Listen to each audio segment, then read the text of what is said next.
You done fell right down that rabbit hole, so reality is questionable. Try, but you just can't let it go. These two right here put on the show. It's paranormal overload with southern hospitality. Haunted murder, mayhem, tip while discussing immortality.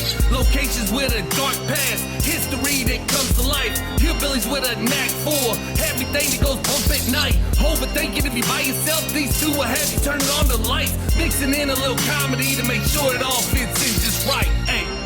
Welcome to Hillbilly Horror Stories.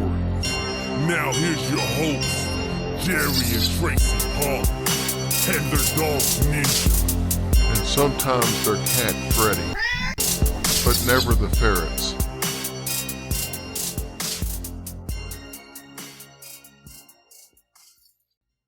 Hey, this is Nick Ruff, and you're listening to Hillbilly Horror Stories. Hey guys, welcome to episode 393 of Hillbilly Horror Stories. I'm Jerry. And I'm Tracy.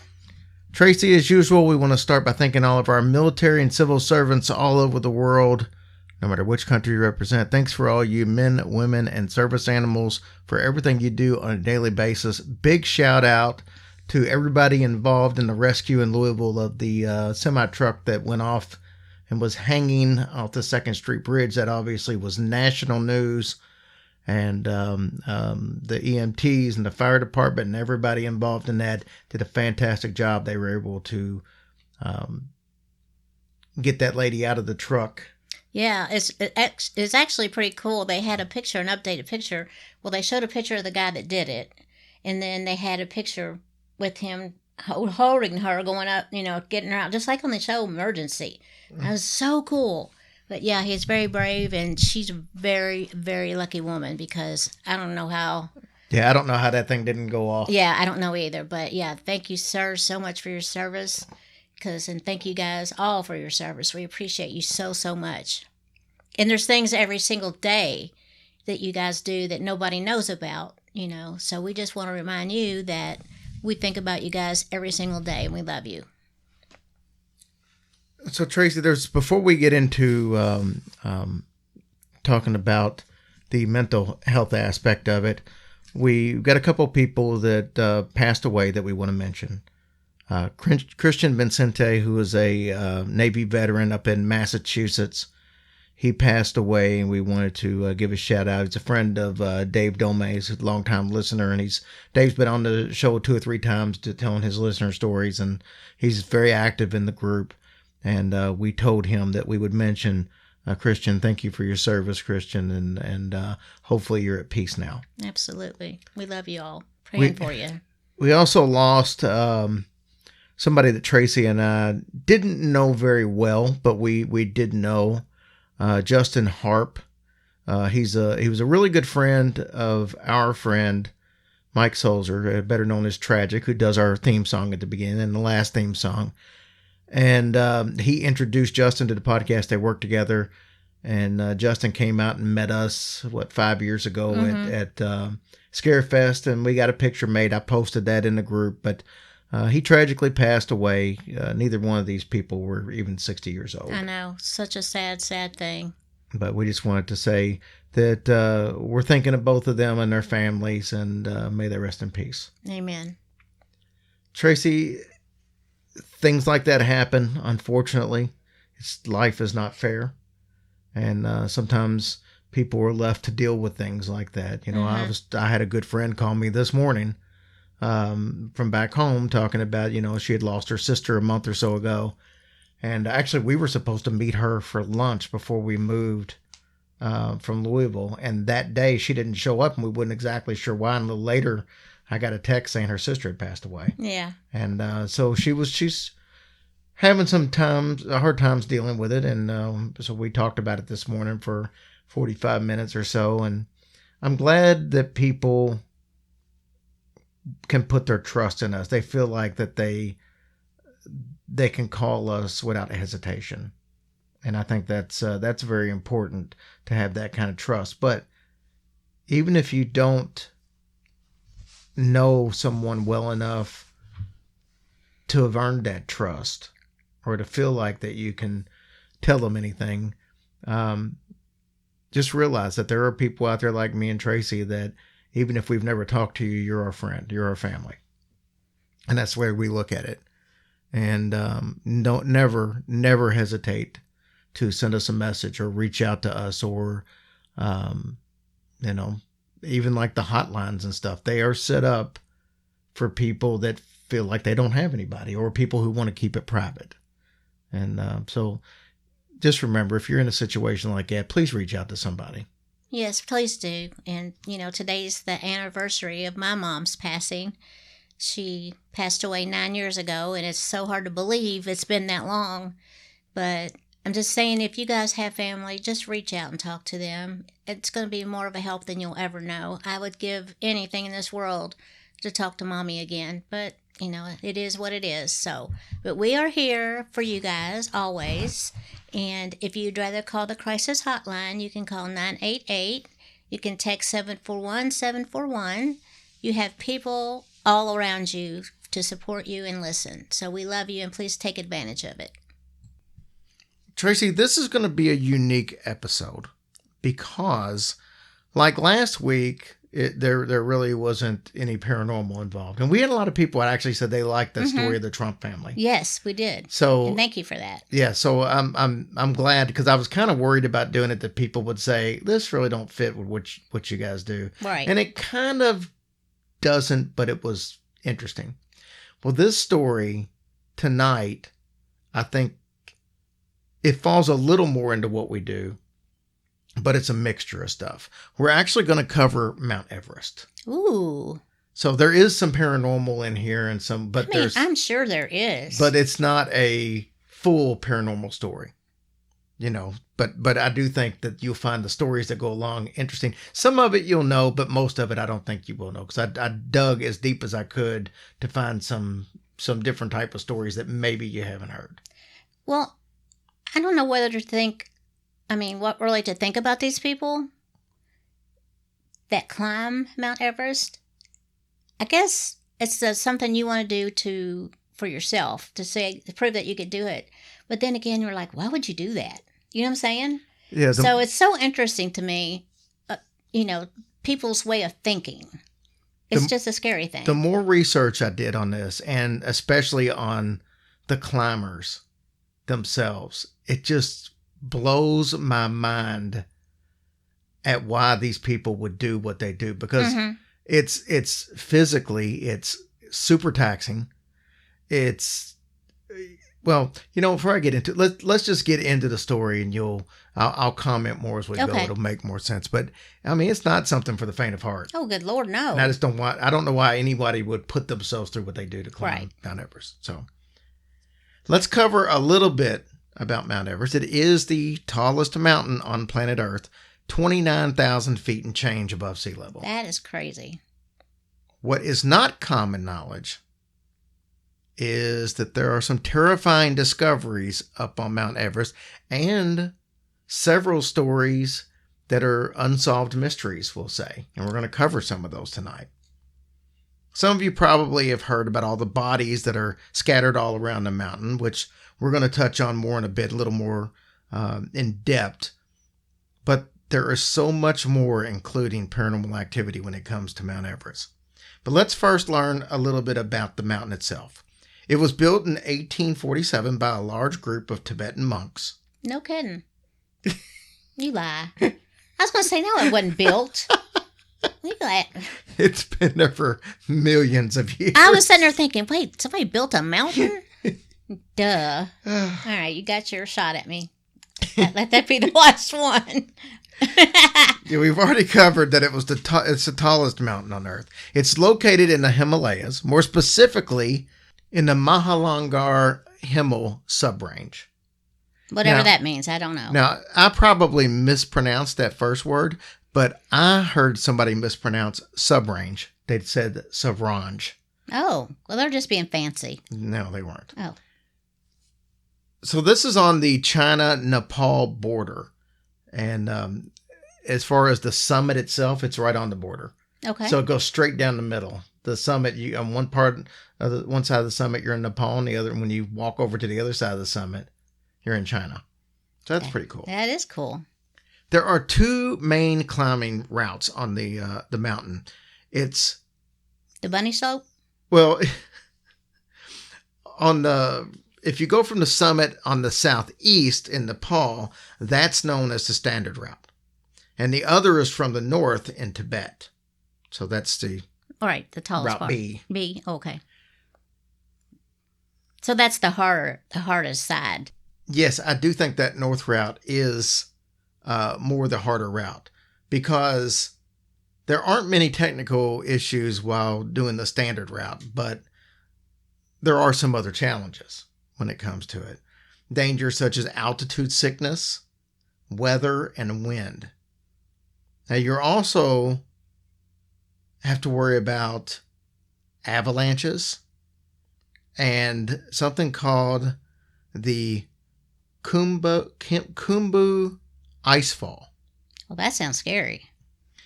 That's actually at the basis of the Khumbu Glacier. Now, that's considered to be the most dangerous stage of climbing Mount Everest. Is that on the standard side or both? I think it's on the others. No, it's on the standard side. Okay. Fun fact, the Khumbu Glacier moves an estimated 3 to 4 feet down the flank of Mount Everest every single day.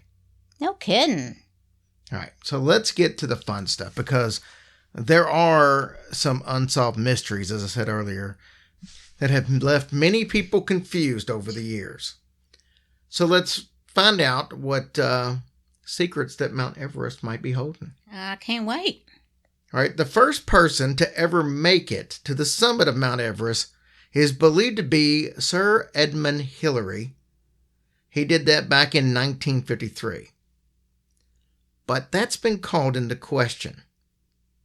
It's been discovered that 2 English hikers, George Mallory and Sandy Irvine, actually probably did it back in 1924. Oh. So what is that, like almost 30 years, 29 years before that?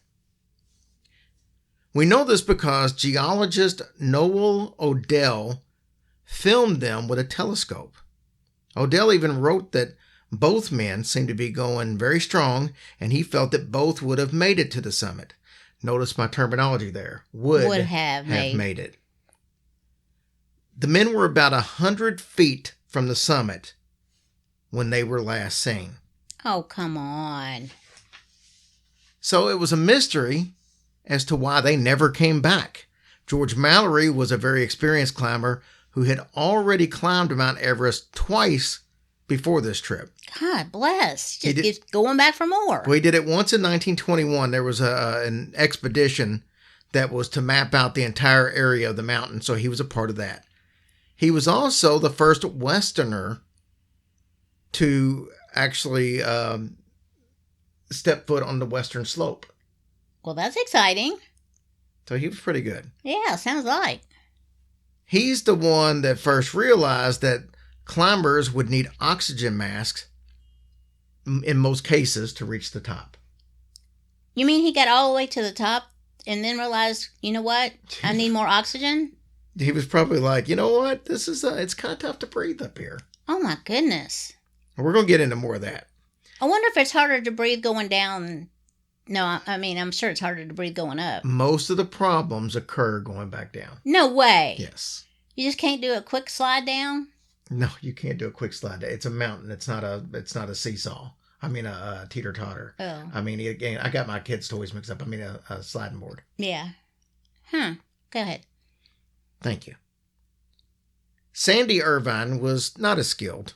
He hadn't really climbed at all. He had never been to Mount Everest, but he had experience in repairing the oxygen masks and the oxygen tanks that they needed. Therefore, he became very beneficial. So Mallory and Irvine, they set out on this expedition with 5 porters and a guide. Well, the guide stayed back, just kind of surveying the situation, until he witnessed a storm approaching Mallory and Irvine. He said, hollered out, and he told both men, you know what, you need to come back. The storm's coming. It's not good for you to be out there. It's not going to lead to anything good. But the men carried on anyway, and that was the last time that he saw them. The next day, a search crew found 2 sleeping bags that were arranged in a T shape, but they were empty. Mallory's body would not be found until 1999. What? That was 70 years later. How is that possible? That it was just like buried underneath all that? Well, this isn't like it's, I guess that's part of it. And everybody's, it's a big ass mountain. So, I mean, even though people were taking this route, that don't mean they're all within a 3, 4, 5 foot area, like on a path through the woods. True. You're still on the side of a mountain. Man. Well, the camera that he had was nowhere to be found. The only clue that he actually made it to the top of Everest was, get this, he promised his wife that if he made it, he would leave her picture at the summit. And he had that picture tucked away on his inside pocket, but it wasn't on him when they found him, even though his jacket and stuff was still in good shape because it's up in the frozen cold. Yeah. But that picture wasn't on the inside. So that wouldn't have been something that blew away, or it would have been inside. The fact that it wasn't inside his jacket meant that he left it up there. And his death came when on the way down. Aww. And then they never found Irvin's body. Never? Never. So Tracy, there's definitely something strange going on Everest when it comes to paranormal. Well, wait. I know this is a dumb question because that's what I do. I mean, do animals go up there? Can animals get up there? Yes, and we'll talk about them later. Oh, okay. That's actually part of what I've got to discuss. There's definitely some strange stuff going on Mount Everest, though. Ghost-like figures and strange apparitions have been reported to be seen by climbers on their way to the top. Pembla Dirsch, I'm sure I butchered that, is a Sherpa. And Sherpas, by the way, are because I know somebody's going to ask, they are members of the Tibetan people that live on the slopes of the Himalayas in eastern Nepal. So when you hear Sherpa, it's actually a person rather than like an occupation. Okay. Okay. Yeah. But they're actually, the good thing about Sherpas is that they are known for giving help to the mountain climbers. So they live there. They know it better than anybody else. Oh, sure. So Pemba claims to have climbed the mountain in the fastest time ever, just under 12 hours and 45 minutes. That was back in 2004. But while climbing the mountain, he said that he saw several dark figures with their hands stretched out upward as if they were seeking help. Oh. He's convinced that those were the spirits of the dead climbers who couldn't make it to the top.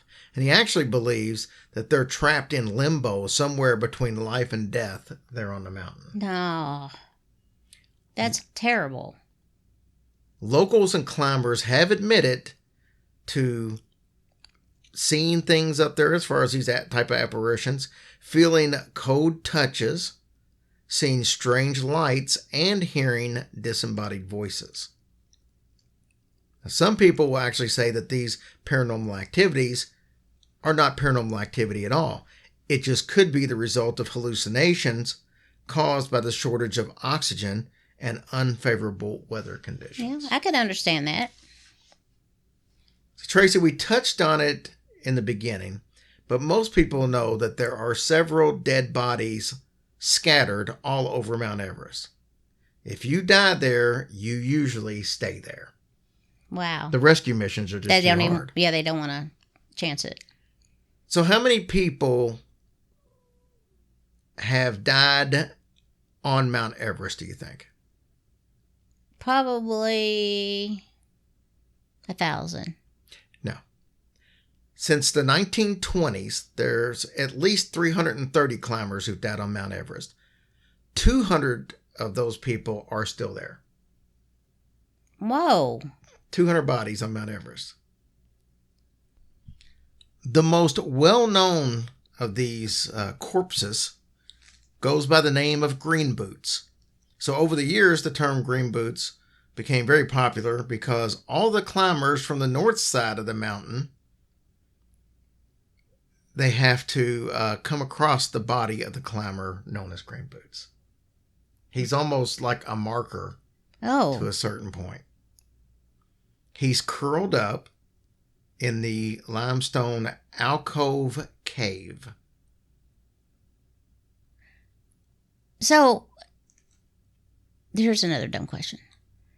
When they pass away and they're dead for years and they're enclosed in ice, I mean, does their body deteriorate?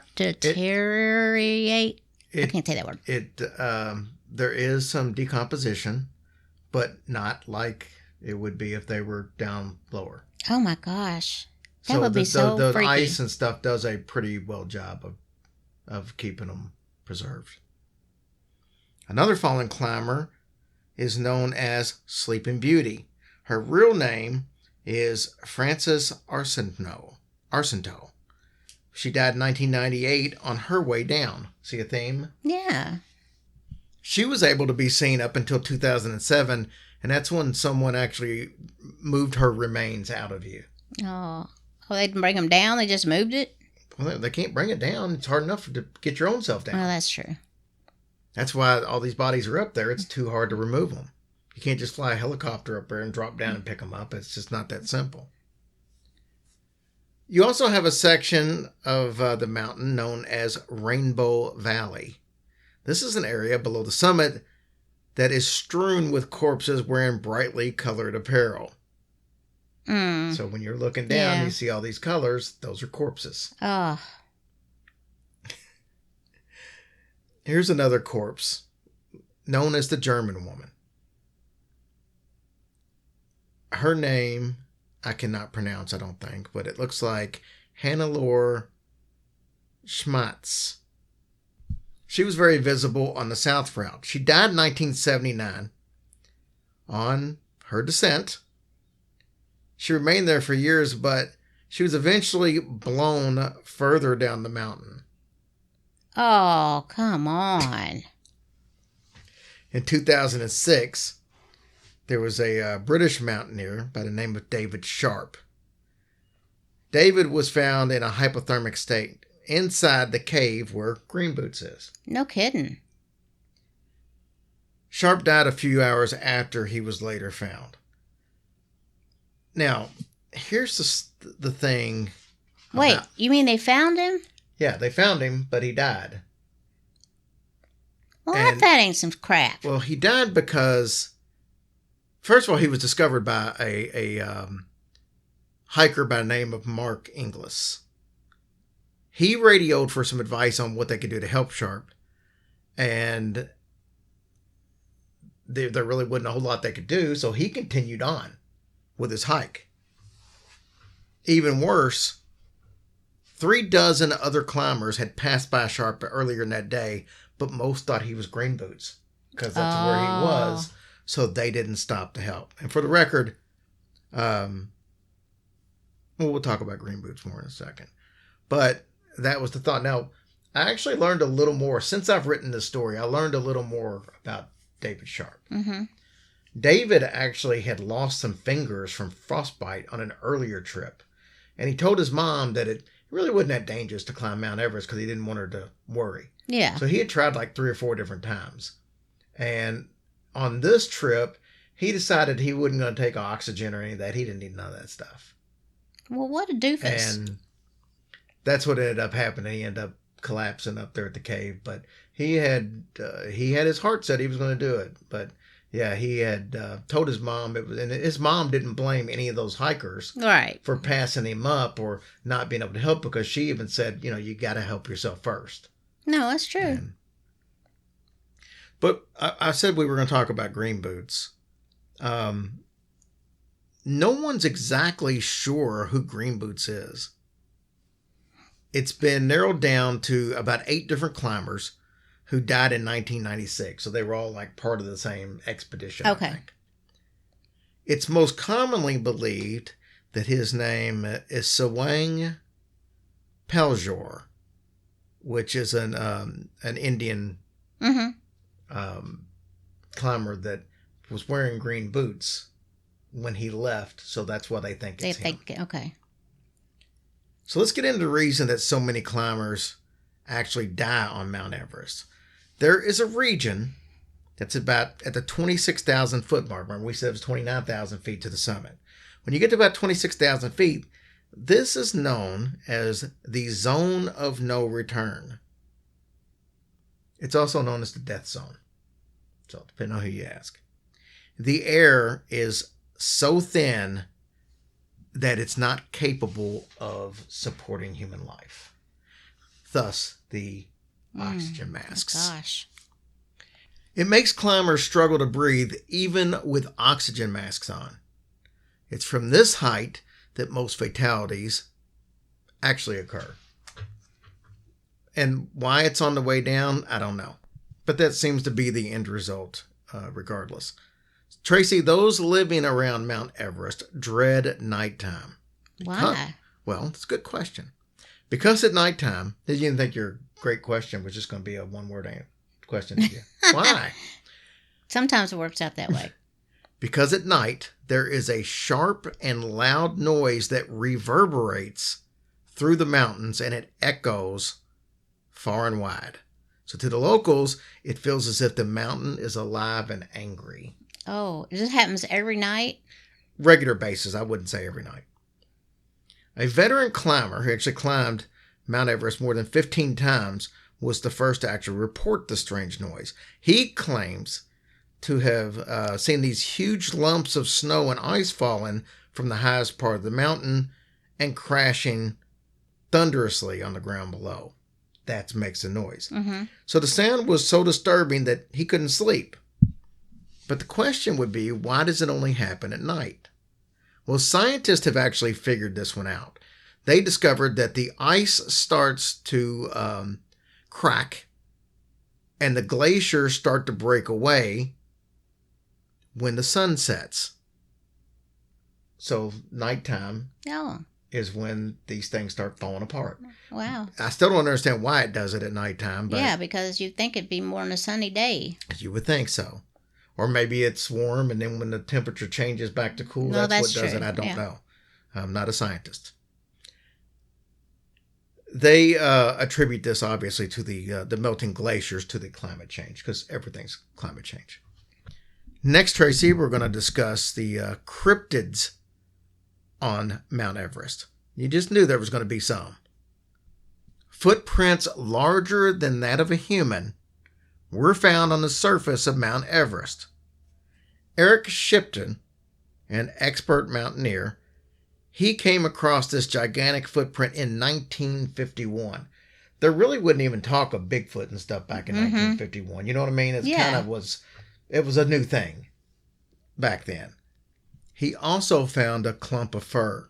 Now, this was about at the halfway point at about 15,000 feet. He spotted a strange couple of footprints.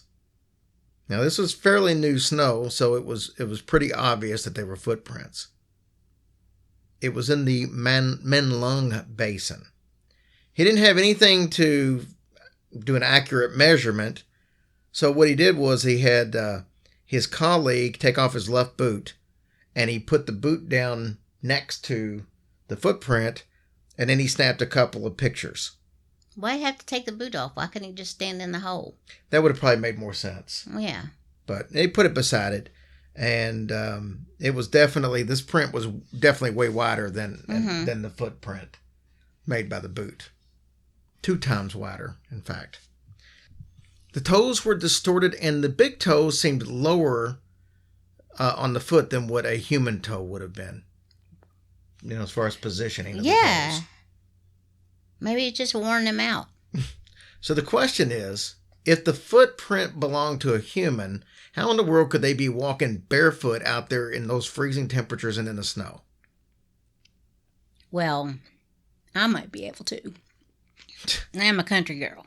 The scientists have actually been trying to figure out the mystery of these footprints with DNA analysis and new innovations in technology, but they haven't come up with anything yet. Oh, and the fur that they found, according to the scientist, it didn't match any known animal at the time. What the? The fur belongs to a species of animal that has never been seen before. Oh, man. He's one tough M.O. You say M.O.? I did. That's, yeah. M.O.? Here's a cool but scary story. In 2015, there was a huge earthquake in Nepal, 7.8 on the Richter scale. Wow. It killed 9,000 people in Nepal and the surrounding countries. How horrible. 18 people died on Mount Everest that day. One of the survivors was Jim Davidson. He said it was the most terrifying day of his life. Jim was trapped on the mountain for 11 days, and he devoted most of this time to helping other hikers.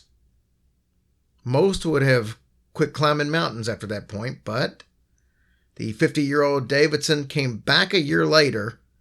When he got to the summit, he actually sent a text to his wife telling her that he was standing on the highest point of the world.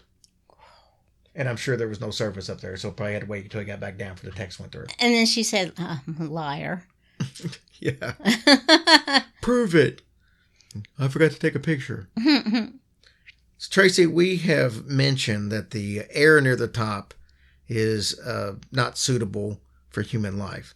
But some wildlife actually thrive at that height. You asked about the animals earlier. Yeah. There are insects such as the Himalayan jumping spider. Absolutely love it up there.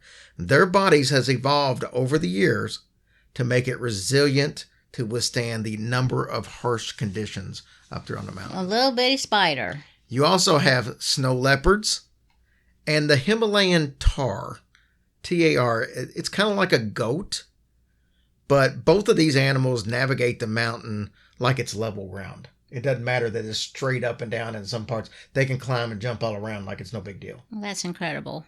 I've seen some goats do that on mountains where it'll almost be straight up and rocky and they'll find a way to do it. I don't know.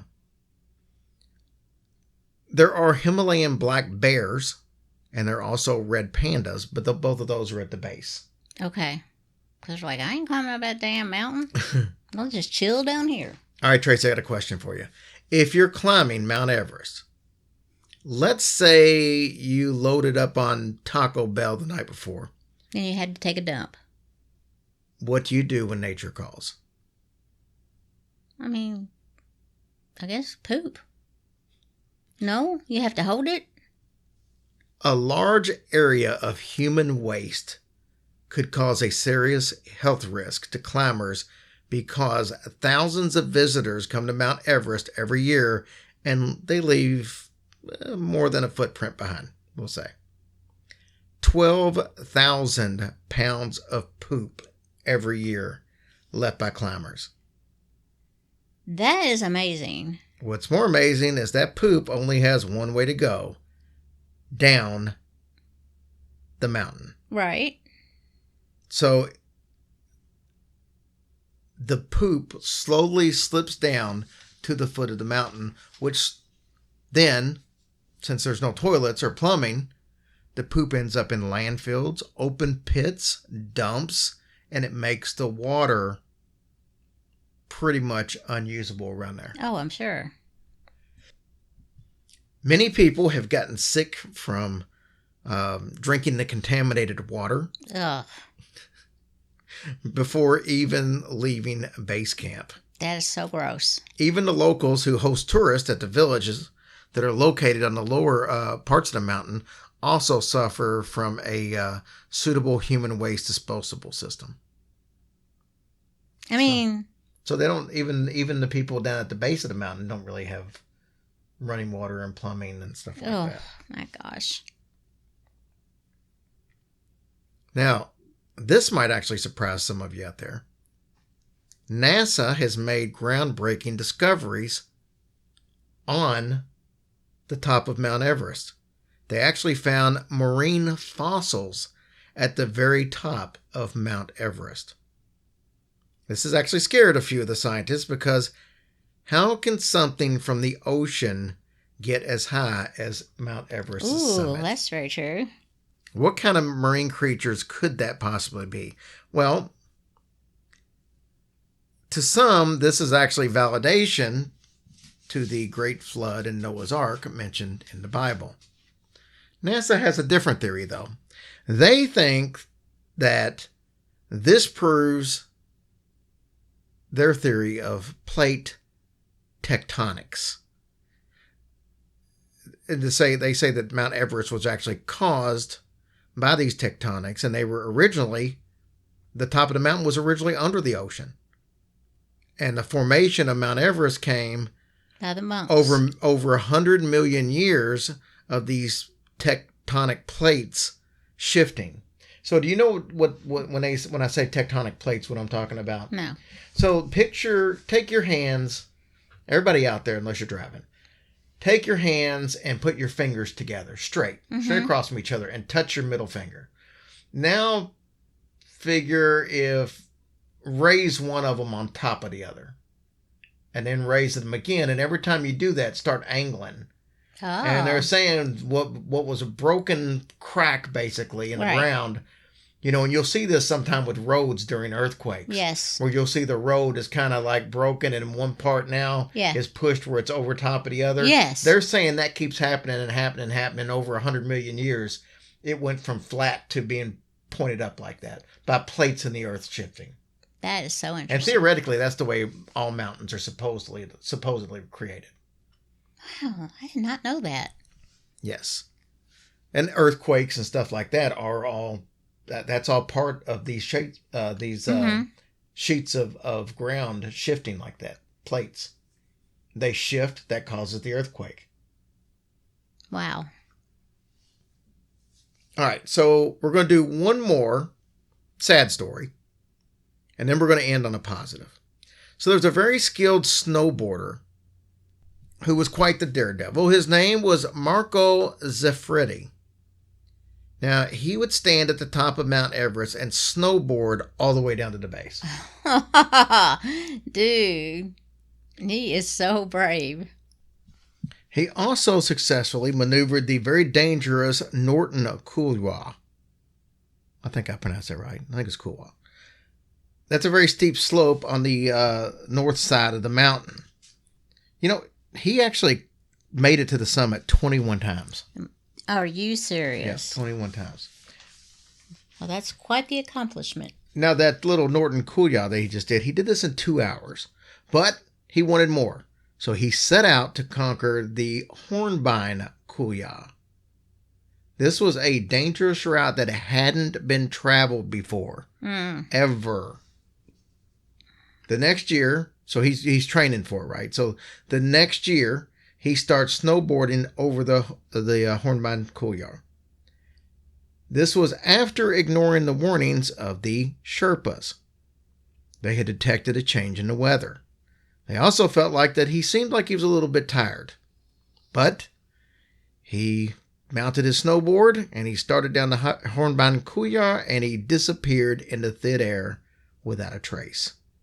The Sherpas wondered if he was tossed away maybe in an avalanche, but he was never found. Oh, my. It's always that one more time, Always. Man. All right, Tracy. So I said we were going to end with a more positive story. This story goes back to 1975. There were 2 British climbers, Doug Scott and Dougal Haston.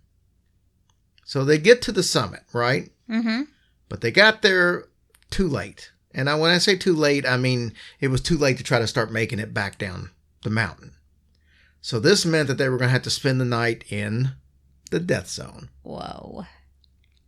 The air was very thin. It was freezing. And the weather was, we'll say, anti-life. It's not very good. These 2 men had no oxygen, no water, and no food. They had a heater, but it was failing. I don't know how these heaters work. I don't know either. I don't know if it's something that runs on propane or if it's something that I don't know. But anyway, this heater wasn't working right. So it was serving them no purpose whatsoever. They were desperate, so they dug a hole in the snow, and they were hoping that they could lay in the hole together and keep warm, at least till the next day. So they both felt that the end was actually near. They were not confident they were going to make it out of this. That's when something very strange happened. While they were laying in the hole, they both started to sense the presence of a third person. Whoa. Maybe their lucky day. The invisible person gave off heat and a friendly aura, as they put it. Then the mysterious entity started speaking words that would keep their spirits motivated, words of encouragement, and even giving them tips on how to survive. A grateful feeling of relief came over both of them as they realized that they were not alone and they weren't going to die. Other climbers have experienced the same thing over the years, and they all regard it as their guardian angel of Mount Everest. Boy, don't that make you feel happy. I thought they were going to say, dude, there's only room for 2 in here. In this hole. Send away your guardian angel. Yeah. Like on Dumb and Dumber, where they were out freezing to death and the bus pulled up. And he's like, yeah. You want to go that way? Yeah, that is so good, man. That was a good ending to that story. Yeah, I saved that one for the end. I thought I wonder why well, I guess they can only do so much angel power. And honestly, there's probably 4 or 5 other stories that I didn't find as interesting that I could have added on. But, you know. Well, I'm glad there was a happy ending to that. Yeah. And people need to take heed of people dying and stuff. And just rethink. Go climb an anthill. Molehill. Go climb an anthill. What the hell? All right, guys. We love you. And we're going to take a quick sponsor break. I actually have an interview tonight that I didn't mention at the beginning. Paranormal Connection. These guys were actually right in our backyard when we were in Kentucky, and I never did hook up with them until after we moved here. I thought that was funny. Yeah. But they got some stories to tell us about some paranormal investigations they've done recently, and they got a couple of podcasts out that you guys can listen to. So we'll be right back after this quick break, and we'll tell you what's going on with Patreon stuff, and then we'll hear from Paranormal Connection. All right, Tracy, I am working still on the shows. Hopefully by next weekend, I'll have answers for the St. Augustine show and the Casadega show. Mm-hmm. So I have a date for the Casadega show, but I'm not going to give it out until I get it confirmed. But I can tell you it's going to be late April. So once it gets released, there won't be a lot of time to react to it. But there's only 30 seats going to be available.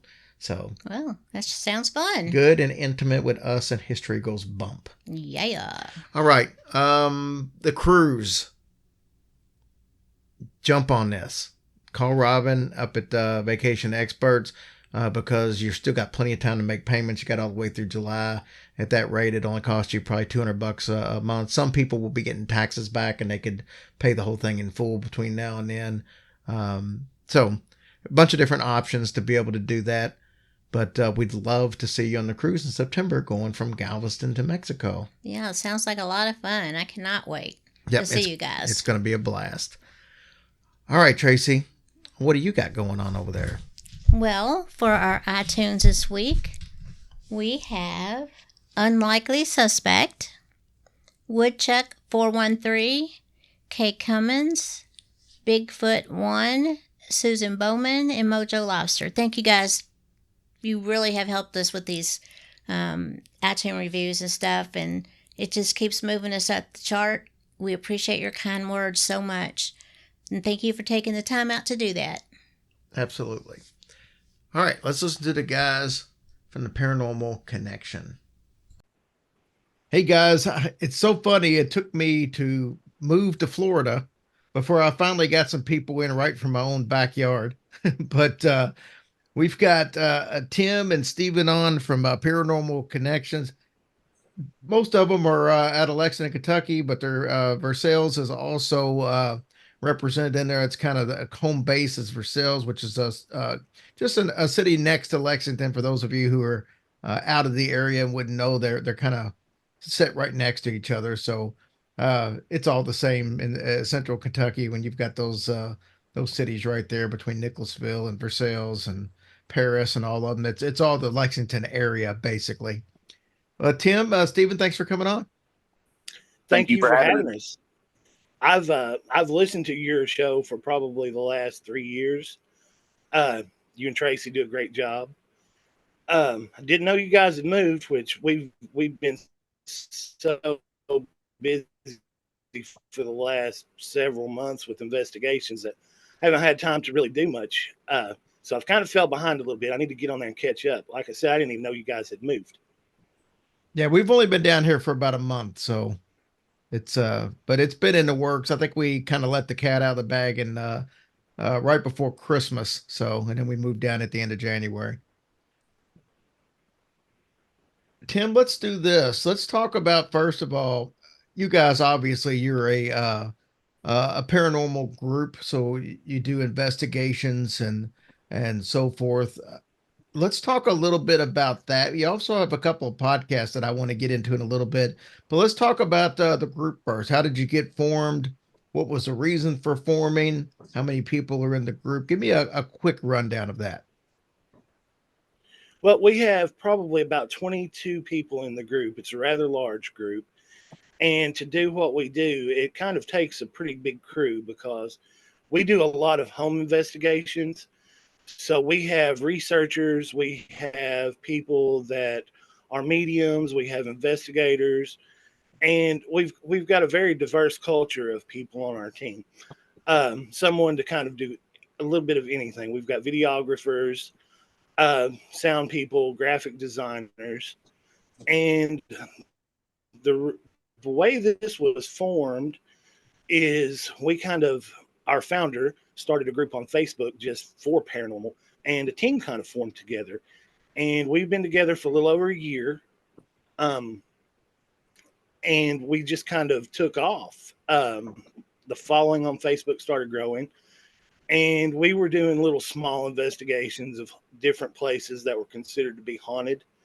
And then people actually started wanting us to come to their homes. So we do a lot of home investigations, and we do a lot of properties as well. Like we call the properties fun investigations, and then we've got our home investigations. We went in.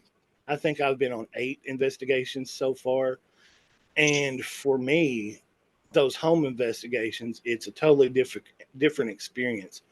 Most people get into the paranormal just for the fun or the thrill. All of us kind of fell together because we have a love for the paranormal, and we all kind of love to help people. And we're trying to do the right thing for people. We're not trying to scare people, get famous, or any of that. We're here to help. And we're really blessed with the team that we have. Stephen there is one of our investigators. We have just a wealth of knowledge within our team, and we're trying to get bigger and trying to help people. Stephen, tell me a little bit about how you became part of the group and what you've been able to do so far since joining the group. Well, I came in after the first of the year. They were putting things out that they were kind of like recruit people for the team, and like I said, the paranormal's always been something I've been interested in. So I put in an application and got voted on, got into the group. My first investigation was in Shelbyville in an abandoned mansion up there, and they had been there several times and was trying to get answers to the people that were there. And it's funny because that night there was a little girl that come through and was telling her name, and I mean it was crazy because like nobody on that team knew what my favorite color was or anything, and this little girl was spitting this stuff out. So it's neat to be able to see that. And like Tim said, we're all about helping the client, and it's been fun. It's been something that I've really enjoyed, and I don't call us a team, I call us a family because it's we're all real close. we've got a lot of fun investigations coming up since I've come on of something that we've all wanted to do, and just get closer. And we're going somewhere about every weekend. I think we're booked out all the way till August already. So I mean, people are watching the podcast and are wanting us to come in and do it, and we seem to do a good job. We've gotten, I think it's 86 Google reviews that have been 5 stars on what we do. So That's awesome. You said the little girl was talking back and forth with you. What type of tools were you using to communicate with that night? I was using the Estes method. So what that is they use necrophonics. We used the noise canceling headphones and stuff. I couldn't hear anything that they were saying or anything, and it was coming through. They were asking her questions about me, and she just kept spitting them out left and right, and playing with the cat ball. And it was funny. It said, "Watch this," and about that time, a rock got thrown at one of our investigators. At the time I said, "Watch this," it got thrown and hit beside him. So it was pretty cool. So for those of you out there listening and you're unsure what the S's method is, obviously you're using a spirit box, but like I said, like he said, you have one person that's got the headphones on, the noise canceling headphones, so they can't hear what the spirit box is saying. So, or they've got let me rephrase that. He's got the headphones on with the spirit box, but he can't hear the questions that are being asked. So he's only repeating what he hears from the spirit box. Now, nobody else can hear the spirit box except for him, and he can't hear the questions. So, the theory behind that is, obviously whoever's asking the questions can't hear what's being said, so they can't manipulate what they feel like they're hearing. So, and that usually, I think that's my favorite way of using the spirit box, to be honest with you. I think it's leaves a little less to the interpretation when you've got one person that's just doing the speaking. Yes, I totally agree. That way you can get pretty good intelligent responses, and that evidence there is hard to dispute or anything like that. So it's pretty. That's what I like doing. We got a chance to do that at the St. Augustine Lighthouse a couple of years ago with us and History Goes Bump. We're up there, and we were doing it up there, and it worked out really well. That was my first time ever seeing it executed live, and then I've seen it a bunch since then, but that was the first time. Tim, give me an idea of one of the, because I know you got to be careful about giving out certain information, but give me an example of one of the residences, something that was going on there that prompted the owners or the residents there to give you a call. Okay, we had a house down next to Lake Cumberland.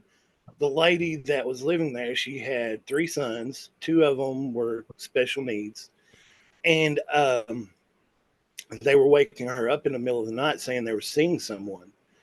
And what they were explaining to her was starting off as like a black mass, and then it was forming out into like a human shape with kind of goat legs, kind of like you would think the devil would look.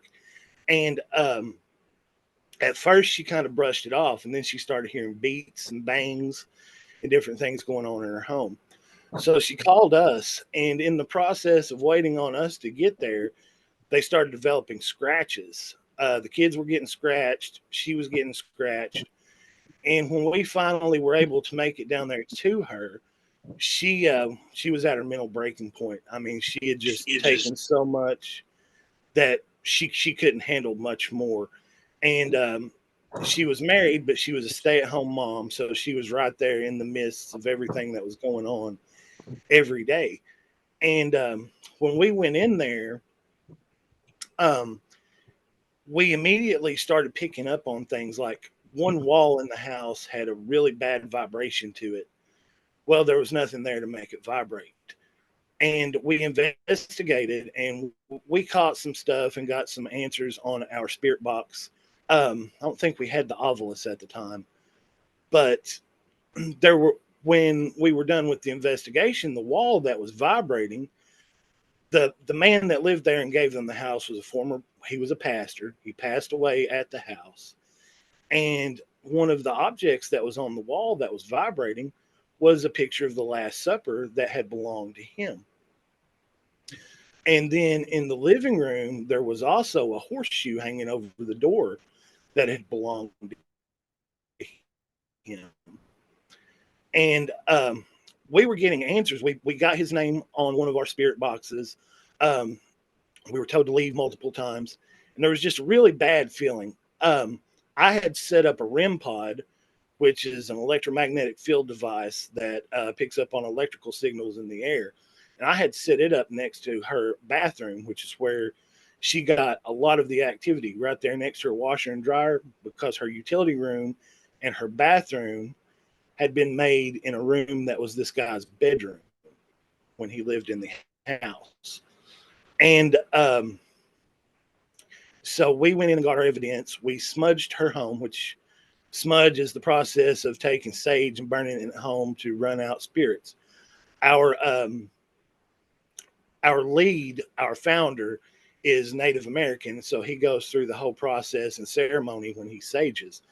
And when we were done, this lady called, because things didn't die down at first. I mean, she was going, after we left, she was saging every day and did that for probably 30 days. And she had called a psychic out of Lexington after we left there. And the answers that we were getting on our equipment, the psychic was hitting on. And we found out that what was there is what we think was the spirit of the pastor that had lived there. He was stuck, and he wanted out of there and didn't know how to move on. And the last I heard from her, everything had died down in there. Everything was kind of calm. And I think that they were moving to another house, but I'm pretty sure she said everything kind of straightened up there before they left. Nice. Tell And me a little bit. Oh, I'm sorry, Jerry. No, you go ahead. The home visits for us, that's more, we take those really seriously, because we know when we go in that those people are scared to death. They don't know what to expect. So that's kind of what we're trying to do with our shows, our podcasts, is educate people a little bit and kind of let them know that it's not necessarily something to be afraid of. It could be a relative, just someone in the home that doesn't know how to leave. Let me ask you this though on that subject. That I completely understand. This if the spirit is who they think it is or who you guys think it is, that was a former pastor. Where would the scratching and stuff come from? Where would the dark entity type stuff that the children were seeing? Where do you think that came from? If it was the pastor, Well, because they don't go hand in hand. what we had picked up on there also, there were there were some Native American battles fought there on the property. It, like I said, it's very close to I can't remember the name of the town. But anyhow, there was a lot of war and violence there. And we also picked up on there may be some Native Americans there that were a little angry that people were on their land. And we kind of think the pastor was keeping them out of the home and kind of at bay. But we kind of think that's where some of the scratches were coming from. Maybe some kind of elemental spirit or passed on Native American that just didn't want those people there. That makes sense. You touched on the podcast and what you guys try to do. Tell everybody the name of. Let's start with one of them, and we'll talk about what you guys talk about on the podcast, and then we'll move on to the next one. So, uh, tell me a little bit about well, I'll let you choose which podcast to talk about first. Okay, we have our first one we do on Monday nights. We do it every Monday after we come off of an investigation. And what we do with that is we usually bring on other teams, and we'll sit and talk about their evidence and what evidence we picked up over the weekend and just kind of see what they think about it. And that's our way of getting our evidence out to the community as well. We show everything on our podcast. We've made some videos, but we're really, really behind on them. So most of our evidence comes out on our podcast. And like I said, it's just kind of buddies hanging out, watching our videos and theirs, seeing what the other one thinks about it and what was there. And we have a good time with that. Like I said, it's kind of an outreach to the community as well, because they can kind of learn who we are, what we do, and kind of get to know us a little bit. So again, what's the name of that one? That one is Paranormal Talk with Paranormal Connections, and you can find it on Facebook at Paranormal Connections. We have a website that's paranormalconnections.org, and it also streams live on YouTube as Paranormal Connections. Is it available on any other podcast networks, like an audio version, or is it strictly a video podcast? It's available on Spotify as well. Okay, perfect. Can Now let's I, talk can I about your next part. I'm sorry, Stephen. I cut you off. We got a No, little bit you're of a fine. delay for people listening at home. That's what we're talking over each other. Go ahead.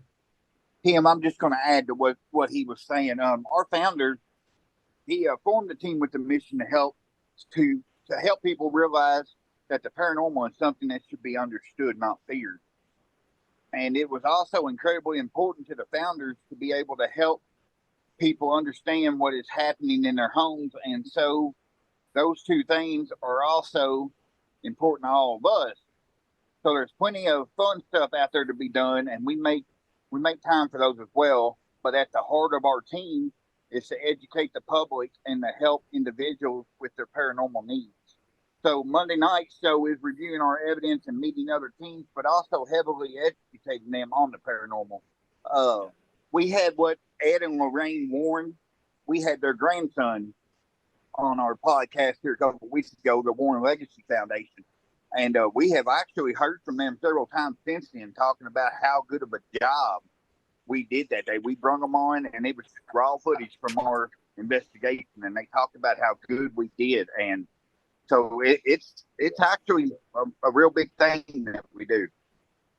Yeah, we've actually had him on as well, and a couple of other young ladies that are investigators for the Warren Legacy Foundation. So it's they do good things down there. Yeah. Tim, tell me about the other podcast. Okay, the other podcast is called #Paranormal. It streams live on Facebook under the Paranormal Connections website. It streams on YouTube under the Paranormal Connections site as well. And it's also available on Spotify. And what it's for basically is it's kind of an outreach to the community. What we do is I have a co-host that's with a team out in Missouri that's called Patriot Paranormal. And we get on there and we talk to the people that are in the community that are having any kind of experiences, hauntings, any of that thing going on in their home. And we let them tell us their personal experiences that they've had.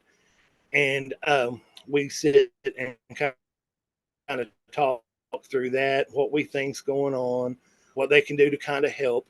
And it's basically an outreach to let people know that, hey, this stuff is real.